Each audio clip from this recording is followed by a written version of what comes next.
बस हो गया। एक मुझे पोस्टल विभाग से आग्रह करना है, और महाराष्ट्र के चीफ पीएम जी बैठे हुए मैं देख रहा हूं, और फिलैटली के लोग, ये पूरा जो फर्स्ट डे कवर है, ये बड़ी संख्या में पंकजा जी, प्रीतम ताई और गोपीनाथ मुंडे के पूरे स्मृति संस्थान को मिलना चाहिए, ताकि जो पोस्टल विभाग ने काम किया है उसकी जानकारी गांव-गांव तक पहुंचे, इस बात की चिंता की जाए। ठीक है, बहुत बहुत धन्यवाद, नमस्कार।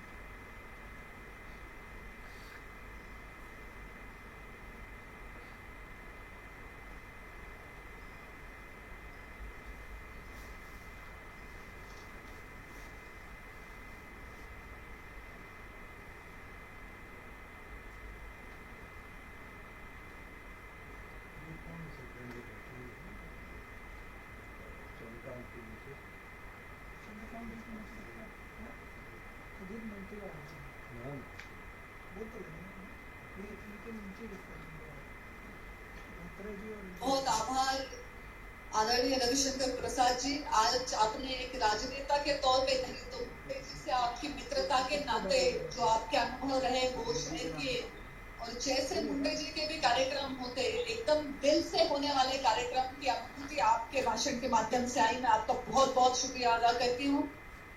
और आज अपने छात्र जीवन से भारतीय जनता पार्टी से जुड़े हुए, जो मोदी जी के सरकार में स्वास्थ्य मंत्रालय भी संभाल चुके हैं, और हमारे विद्यमान राष्ट्रीय अध्यक्ष सम्माननीय जेपी नड्डा जी से मैं विनती करती हूँ कि वो अपना मनोगत हमारे सामने व्यक्त करें।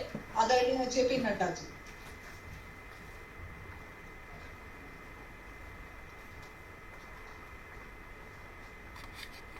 आज के इस कार्यक्रम में मेरे साथ शामिल हुए हमारे भारत सरकार में मंत्री और हमारे वरिष्ठ सहयोगी सम्माननीय रविशंकर प्रसाद जी, हमारे महाराष्ट्र के वरिष्ठ नेता और पूर्व में मुख्यमंत्री रहे ऐसे हमारे साथी श्री देवेंद्र फडणवीस जी, महाराष्ट्र के प्रदेश के जुझारू अध्यक्ष श्री चंद्रकांत दादा पाटिल जी, हमारे भारत सरकार में राज्य मंत्री श्री संजय धोत्रे जी, श्री राव साहब दानवे जी, हमारे राष्ट्रीय सह संगठन मंत्री श्री शिव प्रकाश जी, हमारे राष्ट्रीय सचिव विनोद तावड़े जी, बहन पंकजा मुंडे जी, बहन भक्त प्रीतम मुंडे जी, और हमारे मित्र राज्यसभा में भगवत कराड़ जी, देवी और सज्जनों, आज गोपीनाथ मुंडे जी की 7वीं पुण्यतिथि है और हम सब लोग यहाँ एकत्र हुए हैं वर्चुअल मीटिंग के माध्यम से, और स्थान स्थान पर मैं देख रहा हूँ कि उनको मानने वाले, उनसे प्रेरणा लेने वाले हमारे साथी आज सब एकत्र हुए हैं। हमें आज डॉक्टर प्रीतम मुंडे जी का, पंकजा जी का, चंद्रकांत दादा पाटिल जी का, धोत्रे जी का, रविशंकर प्रसाद जी का और देवेंद्र फडणवीस जी का हमको वक्तव्य सुनने का मौका मिला हम सबको, और हम सबके ध्यान में आया कि किस तरीके के एक लोक नेता, लोक नायक, किस तरीके से वो लोगों से जुड़े हुए हमारे नेता थे। आज के दिन भारत सरकार ने, पोस्टल डिपार्टमेंट ने जो स्पेशल कवर निकाला है, उसके लिए मैं रविशंकर जी और उनकी टीम को बधाई भी देता हूँ, साधुवाद भी देता हूँ कि उन्होंने इस काम को पूरा किया है। और मुझे पूरा विश्वास है कि मुंडे जी की जीवनी और उनके बारे में जानकारियाँ ज़्यादा से ज़्यादा लोगों को इसके माध्यम से पता चलेंगी और घर घर तक वो पहुँचेंगे इस एनवेलप के माध्यम से। इसके लिए जो आपने प्रयास किया है उसके लिए मैं आपको बधाई देता हूँ।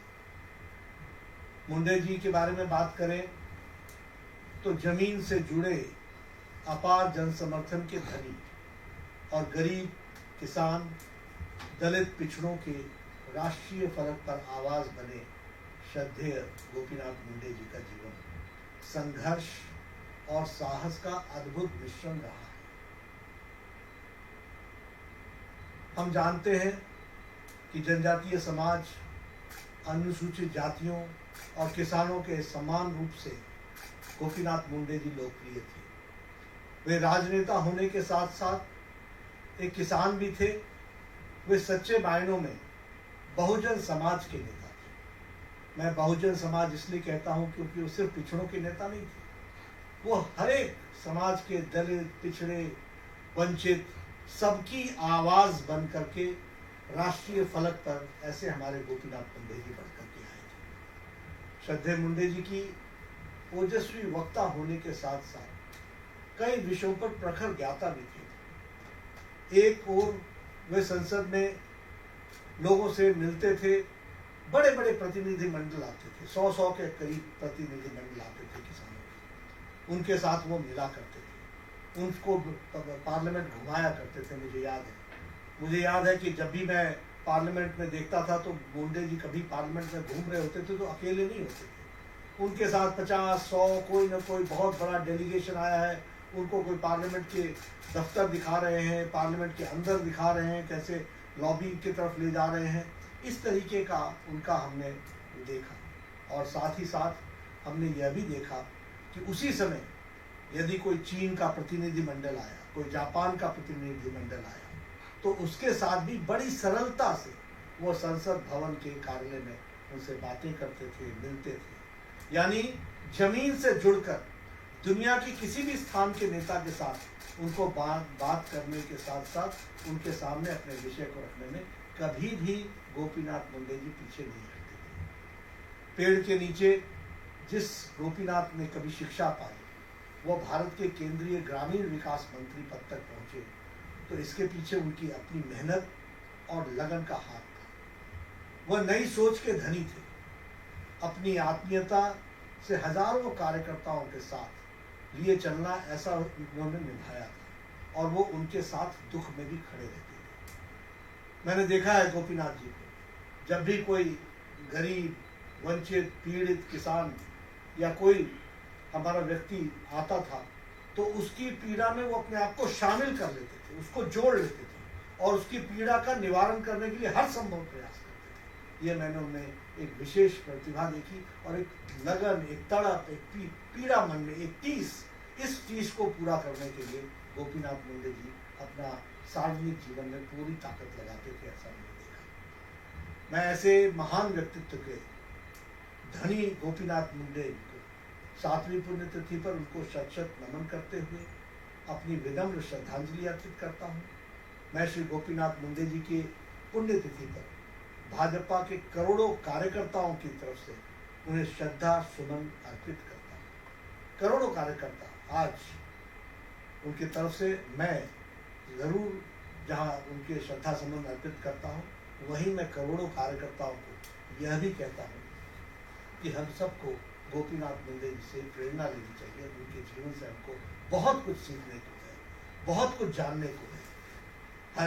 हर एक विषय के बारे में जानकारी गहराई से लेने की उनकी आदत थी, लेकिन उसके साथ साथ उनकी सरलता उनका आवरण था, उनका आभूषण था। जिस सरलता के साथ वो मिलते थे वह भी हम सबको हमेशा ध्यान रखना चाहिए। गोपीनाथ मुंडे जी के व्यक्तित्व के कई पहलुओं में से लोग अवगत होंगे, जैसा उनको संवेदनशील व सूझबूझ से भरा स्वभाव, जमीन से जुड़ा व्यक्तित्व, किसी के प्रति लंबे समय तक कोई द्वेष रखना, ये उनकी आदत नहीं थी।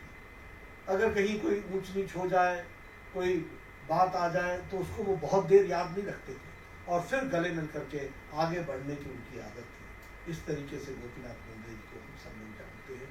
और हम यह भी जानते हैं, जैसा कि देवेंद्र जी ने बताया, कि उन्होंने संघर्ष, सत्ता से संघर्ष का संदेश दिया, हमेशा संघर्ष की बात की, और कार्यालय से निकल करके सड़क पर उतरो, ये संदेश उन्होंने दिया। ये हम सब लोग जानते हैं। यह इस बात को बताता है।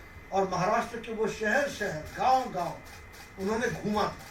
वो शहर शहर, गांव गांव से परिचित थे और शहर के कार्यकर्ताओं को नाम लेकर के बोला करते थे। किसी भी गांव में जाएं तो वहां के कार्यकर्ताओं का नाम लेकर उनको बुलाते थे। किसी भी शहर में जाएं तो उनका नाम लेकर के बुलाते थे। और इतना घूमे हुए थे वो महाराष्ट्र की, कि अगर वो हवाई हेलीकॉप्टर से भी चलते थे तो उनका नेविगेशन सिस्टम इतना मजबूत था कि वो खुद बता देते थे कि नीचे जो जगह दिख रही है वो ये गांव है, यहाँ के किसान ये बोते हैं, यहाँ के किसान पानी का स्रोत कहाँ से आता है, वो पानी का सिंचाई कहाँ से करते हैं, वो सारी उनको जानकारियाँ होती थी। जो भी पास बैठा होता था तो उसको बता देते थे ये इलाका ये वाला इलाका है, यहाँ के किसान ये बोते हैं, यहाँ का पानी का स्रोत की ये व्यवस्था है। इस तरीके का गोपीनाथ मुंडे जी का व्यक्तित्व था। किसानों के प्रति उनका लड़ना, किसानों की आवाज़ उठाना, किसानों के प्रति समर्पित होकर के काम करना, यह उनके जीवन में, जिसको कहते हैं गोपीनाथ मुंडे का व्यक्तित्व, इसका पर्यायवाची था। अगर हम गोपीनाथ मुंडे जी को माने तो गोपीनाथ मुंडे जी पिछड़े, दलित, वंचित, शोषित, किसान, इन सब के वो वक्ता, उन सब के वो रिप्रेजेंटेटिव भी थे, इन सब को प्रतिरक्षित भी करते थे और इनकी आवाज़ को वो बहुत अच्छे तरीके से हर फोरम पर रखना का प्रयास करते थे। गरीबी और सूखे से त्रस्त बीड़ जिले में के लोगों के दुर्दशा के खिलाफ भी उन्होंने संघर्ष किया। उनका युवा मन एक अमिट छाप छोड़ता है हम सब के लिए। गरीबों के उत्थान के प्रति, श्रद्धेय मुंडे जी के प्रति उनका दृढ़ निश्चय उनके कार्यों में दिखता था। उन्होंने गरीबों के लिए सस्ते भोजन की योजना और उसके साथ साथ उसकी शुरुआत की। उन्होंने मुंबई में स्लम पुनर्वास योजना की शुरुआत की, जो स्लम बस्तियों में रह रहे लोगों के लिए वरदान की तरह सिद्ध हुई। उन्होंने महिलाओं के लिए बीमा की योजना, जीजा माता महिला आधार बीमा योजना की थी। साथ ही उन्होंने बेघर आवास के लिए आर्थिक सहायता प्रदान करने की योजना, इसको भी लागू किया था। किसानों के लिए बलिराजा संरक्षण बीमा योजना का सूत्रपात किया। उन्होंने गन्ना तोड़ने वाले कामगारों के हित के लिए कड़ा संघर्ष किया और साथ ही उनके अधिकार उनको मिले, इसके लिए उन्होंने पूरी ताकत लगाई और उसमें उन्होंने सफलता भी पाई। बाद में उन्हीं के द्वारा दिखाए गए रास्ते पर जब महाराष्ट्र में हमारी देवेंद्र फडणवीस जी के नेतृत्व में भारतीय जनता पार्टी की सरकार बनी, तो उन्हें के प्रेरणा से गन्ना तोड़ने वाले कामगारों के लिए अलग से महामंडल बनाया गया और इसके माध्यम से उनकी सेवा की गई। श्रद्धेय गोपीनाथ जी अपनी छोटी सी आयु में ही महाराष्ट्र में भाजपा संगठन की नींव रखी और भाजपा को दलितों, पिछड़ों, गरीबों और मजदूरों तक पहुंचाने का भगीरथ प्रयास किया। उसी के बल पर आज भारतीय जनता पार्टी महाराष्ट्र में सबसे बड़ी पार्टी के रूप में प्रतिष्ठित होती है। जब केंद्र में नरेंद्र मोदी जी की अगुवाई में भाजपा की सरकार बनी तो गोपीनाथ मुंडे की कार्यकुशलता देखते हुए उन्हें गांव, गरीब, मजदूरों, दलितों और पिछड़ों के उत्थान के लिए ग्रामीण विकास मंत्रालय का प्रभार दिया गया। बहुत कम समय वो इसके यहाँ मंत्री रह सके। हम सब जानते हैं कि ईश्वर ने उनको असामयिक हम सबसे छीन लिया, लेकिन उनकी सोच गरीबों के प्रति जो समर्पण था उसको ध्यान में रख करके हम जानते हैं कि आज मोदी जी ने 7 साल में जो काम किसानों के लिए, दलितों के लिए, गरीबों के लिए, वंचितों के लिए, पीड़ितों के लिए पिछले 7 साल में जो काम किया है, उस सब काम में के दृष्टि को अगर देखेंगे तो कहीं न कहीं जो गोपीनाथ मुंडे जी की इच्छा थी उसको साकार करने में प्रधानमंत्री जी के नेतृत्व में भारतीय जनता पार्टी की सरकार सफल हुई है, यह हम जानते हैं।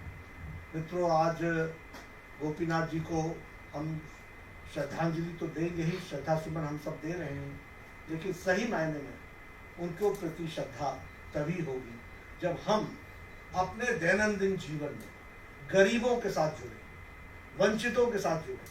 जिस तरीके से प्रधानमंत्री मोदी जी ने गरीबों के लिए, वंचितों के लिए, पीड़ितों के लिए जो कार्यक्रम लाए हैं, उन सारे कार्यक्रमों को नीचे पहुंचाने में हम पूरा योगदान करें और कोरोना काल में लोगों की सेवा ही संगठन, इसके लिए हम जुटे, तो मुझे लगता है कि यही गोपीनाथ जी को सच्ची श्रद्धांजलि होगी, यही सच्ची श्रद्धांजलि।